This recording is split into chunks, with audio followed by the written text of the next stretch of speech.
जय Jagannath. Hello friends, मु आपन स्वागत करुच्ची ओडिया टेक्निकल यूट्यूब चैनल को। आज आपनक पई जो अपडेट टी रहिछि सेटा होछि केंद्रर बड़ निष्पत्ति मागण राशन को नै सारा देश रे नुआ नियम लागू। तबे कौन से नियम एवं कौन रहिछि नै संपूर्ण अपडेट टी चलंतु देखिबा। देखिनेबा एमितिका वीडियो अपडेट सबरे प्रथमे पाइया पई सब्सक्राइब करंतु ओडिया टेक्निकल चैनल को एवं बेल राशन कार्ड धारी आसी बड़ खुशी खबर। केंद्र सरकार राशन नियम रे बड़ परिवर्तन करिसंती, जहार फायदा कोटी कोटी हिताधिकारी को मिलिबो। सारा देश रे मागण राशन जोगाइबा सह सरकार पोर्टेबल राशन कार्ड रो सुविधा मध्य आरंभ करिसंती। एही सुविधा वर्तमान अनेक राज्य रे आरंभ होईछि, किंतु खूब शीघ्र एहाकु सारा देश रे आरंभ करिबाकू योजना चलिछि। तेबे पोर्टेबल राशन कार्ड सुविधा लागू हेबा परे आपण देशर जेकोसी स्थान सहजरे राशन नहीं पारिबे।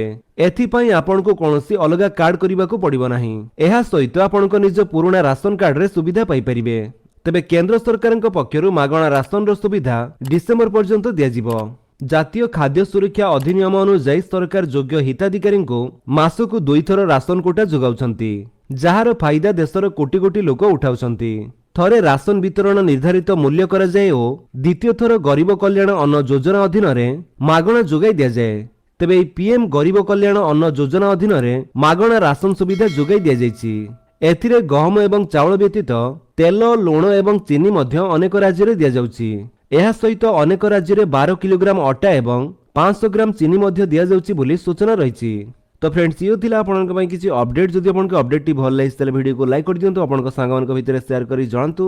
आ जदि आपन हम चैनल ले नुवा चैनल को सब्सक्राइब करी बेल आइकन दबाई ऑल नोटिफिकेशन कर दियंतु, ताकि जेतरण वीडियो अपलोड करिवे आपन देखि परिबे। Thank you for watching.